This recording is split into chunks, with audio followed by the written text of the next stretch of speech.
ಎಲ್ಲ ಪ್ಲಾನು ತನ್ನ ಪ್ರಕಾರನೇ ಮಾಡಿಕೊಂಡು ಏನೋ ಆಕಾಶನೇ ತಲೆ ಮೇಲೆ ಬಿದ್ದಿರೋ ಒಂಥರ ನಿಂತಿದ್ದಾನೆ. ಲಾಸ್ಟ್ ಮಿನಿಟಲ್ಲಿ ಅಂಜಲಿನೂ ಇಲ್ಲ, ನಾವು ಕರೆಸಿದ ಹುಡುಗಿನೂ ಇಲ್ಲ. ಇವಳು ಯಾರೋ ಬಂದಿದ್ದಾಳೆ ಅಂದರೆ ಇದರಲ್ಲಿ ಲಾಯರ್ದೇನಾದರೂ ಕೈವಾಡ.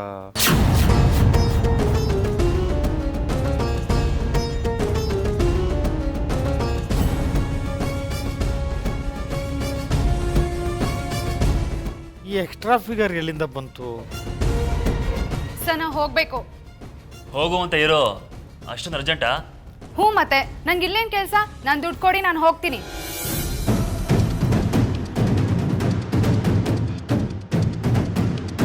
ತಗೋ ಹೊರಡು.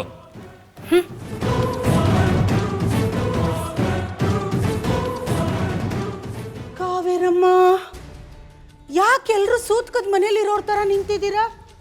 ಇವತ್ತು ನಮ್ಮ ಮನೇಲಿ ಹಬ್ಬದ ವಾತಾವರಣ ಇರಬೇಕು. ನಮ್ಮ ಮನೆಗೊಂದು ಹೊಸ ಜೀವ ಬರ್ತಿದೆ, ಪುಟ್ಟ ಸಸ್ಯ ರೂಪದಲ್ಲಿ. ಬನ್ನಿ ಬನ್ನಿ. ಶಾಂತಲಾ, ಹೋಗಿ ನಿನ್ನ ಕೆಲಸ ಏನಿದೆಯೋ ನೋಡು.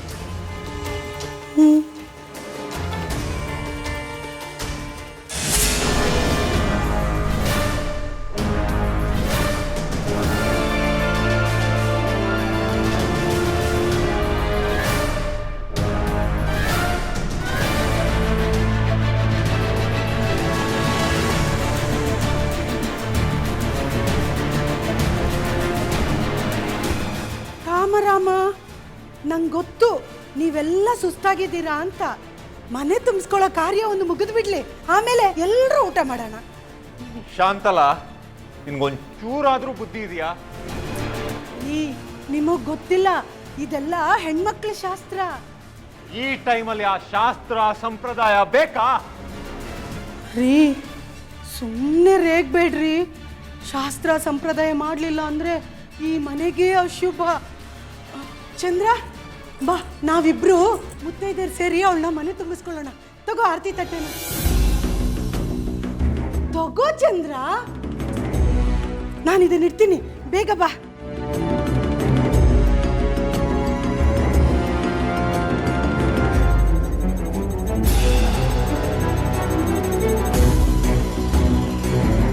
ಚಂದ್ರ, ಆರತಿ ತಟ್ಟೆ ತಗೊಂಡು ಬೇಗ ಬಾ. ಅದಕ್ಕೆ ನಿಮ್ಗೇನ್ ಬೇಕೋ ಅದನ್ನ ನೀವು ಮಾಡ್ಕೊಳ್ಳಿ, ಇದಕ್ಕೆಲ್ಲ ನನ್ನ ಕರಿಬೇಡಿ. ಹಾಗೆಲ್ಲ ಹೇಳಬಾರ್ದು ಚಂದ್ರ. ನಿನ್ ಮಗಳ ಮದ್ವೆ ಆದಾಗ ನಿನ್ಗೆ ಶಾಸ್ತ್ರ ಎಲ್ಲ ಗೊತ್ತಿರ್ಬೇಕಲ್ವಾ? ಬೇಗ ಬಾ ಅಮ್ಮ, ಬೇಗ ಬಾ ಚಂದ್ರ.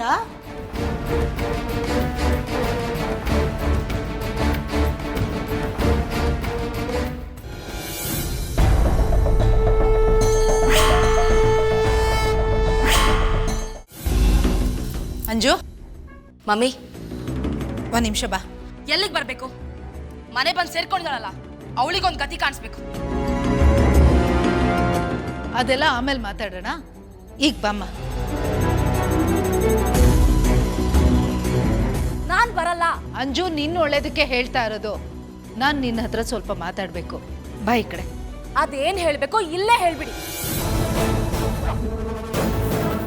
ಈ ಕ್ಷಣ ಅವಳನ್ನ ಮನೆಯಿಂದ ದೂರ ಇಡಿ.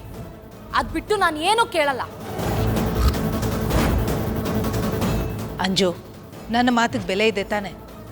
ನಾನು ನಿನಗೆ ಮೋಸ ಆಗೋಕ್ ಬಿಡ್ತೀನಾ? ಬಾ ಅಮ್ಮ, ಬಾ.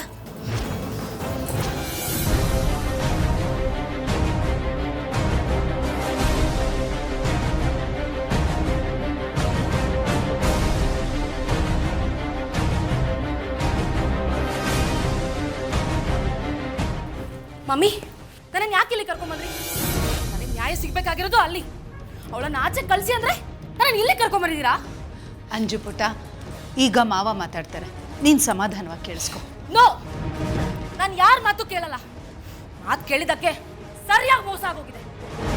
ಅಂಜಲಿ ನೋಡು, ಎಲ್ಲರ ಮುಂದೆ ಮದುವೆ ಮಾಡಾಗಿದೆ, ಅದರಲ್ಲೂ ಆ ಲಾಯರ್ ಹೆಣ್ಣಿನ ಮುಖ ನೋಡಾಯ್ತು. ಈಗ ಯಾರು ಏನೂ ಮಾಡೋಕ್ಕಾಗಲ್ಲ. ದಯವಿಟ್ಟು ಸ್ವಲ್ಪ ಸಮಾಧಾನ ಮಾಡ್ಕೋ ಪ್ಲೀಸ್. ನೋ,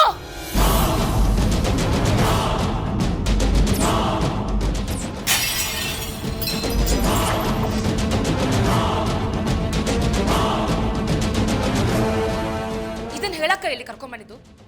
ನೀವ್ ಹೇಳೋ ಮಾತೆಲ್ಲ ಕೇಳ್ತೀನಿ ಅಂತ ಯಾವ ನಂಬಿಕೆ ಮೇಲೆ ಅಂದ್ಕೊಂಡ್ರಿ? ನೋ, ನಾನು ಇದನ್ನ ಒಪ್ಪಲ್ಲ. ಆದಿತ್ಯ ಮಾವ ನನ್ನವನು. ಯಾವುದೇ ಕಾರಣಕ್ಕೂ ನಾನು ಅವನ್ನ ಬಿಟ್ಕೊಡಲ್ಲ.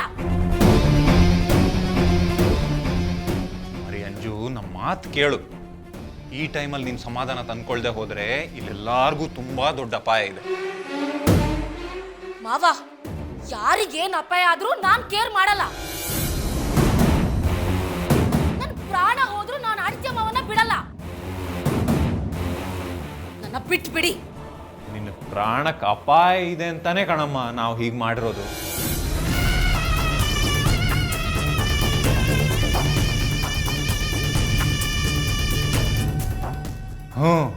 ಅರ್ಥ ಮಾಡ್ಕೋ, ನಾವು ನಿನ್ನ ಒಳ್ಳೇದಕ್ಕೆ ಈ ನಿರ್ಧಾರ ತಗೊಂಡಿದ್ದು.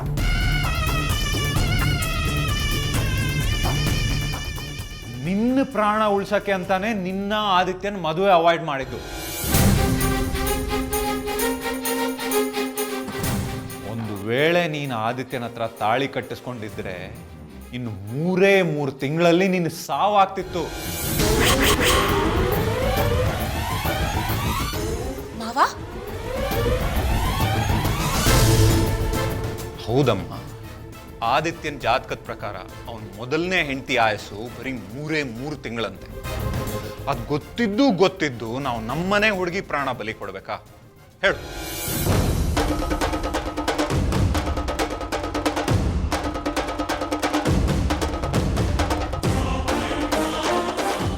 ಹೇಗೋ ಇನ್ನೊಂದು 3 ತಿಂಗಳು ಕಳೆದೋಗ್ಲಿ, ಆಮೇಲೆ ಈ ಹುಡುಗಿ ಸತ್ತು ಹೋಗ್ತಾಳೆ.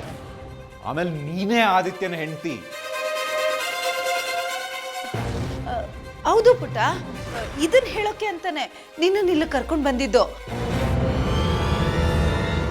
ಹೊರಗಡೆ ಎಲ್ಲರ ಮುಂದೆ ಇದು ಹೇಳೋಕ್ಕಾಗುತ್ತಾ? ನೋಡು, 3 ತಿಂಗಳು ಸಮಾಧಾನವಾಗಿರು. ನಿನ್ನನ್ನು ಕಳ್ಕೊಂಡ್ರೆ ನಾವು ಬದುಕಿರ್ತೀವ ಹೇಳೋ? 3 ತಿಂಗಳು ಕಾಯ್ಬೇಕಾ? ಅಷ್ಟ್ರಲ್ಲೋಳು ಸಾಯೋದು ನಿಜ ತಾನೆ? ಹಣೆಯಲ್ಲಿ ಆಯಸ್ಸು ಕೆತ್ತಿ ಆಗೋಗಿದ್ಯಲ್ಲಮ್ಮ, ಯಾರು ತಾನೇ ಬದಲಾಯಿಸಕ್ ಸಾಧ್ಯ? ನಿಂದನೆ ಸಾವು ಅಂತನೂ ಬರ್ದಿರ್ಬೋದು.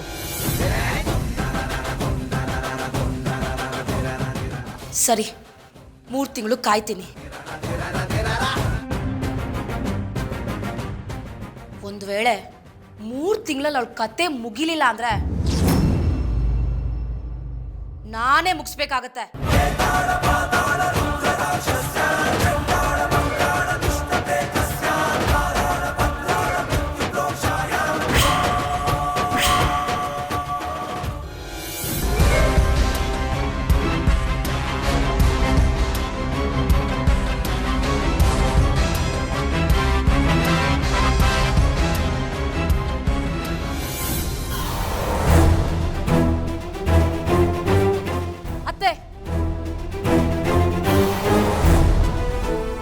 ಅವಳನ್ನ ಒಳಗ್ ಕರೆದು ಮನೆ ತುಂಬಿಸ್ಕೊಳ್ಳಿ.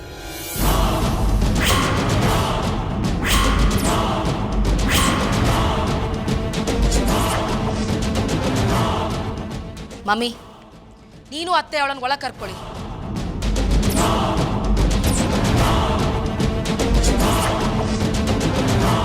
ನಾವವತ್ತು ಎಷ್ಟು ಬೇಡ್ಕೊಂಡ್ವಿ ನಿಮಗೆ, ನಮ್ಮನ್ನ ಕಾಪಾಡು ಕಾಪಾಡು ಅಂತ. ಸುಟ್ಟು ಹೋಗೋ ಪ್ಲಾನ್ ಮಾಡಿದ್ದು, ಬೆಂಕಿ ಹಚ್ಚಿದ್ದು ಎಲ್ಲ ನೀವೇ. ನಮ್ಮನ್ ಬೆಂಕಿಲಿ ಹಾಕಿ ಸುಟ್ಟಿದ್ದಲ್ದೆ ಕಾರಲ್ಲಿ ಗುದ್ಸಾಯಿಸ್ತೀರಾ. ನಾವು ಮತ್ತೆ ಹುಟ್ಟು ಬಂದಿರೋದೇ ನಿಮ್ ವಿನಾಶಕ್ಕೆ.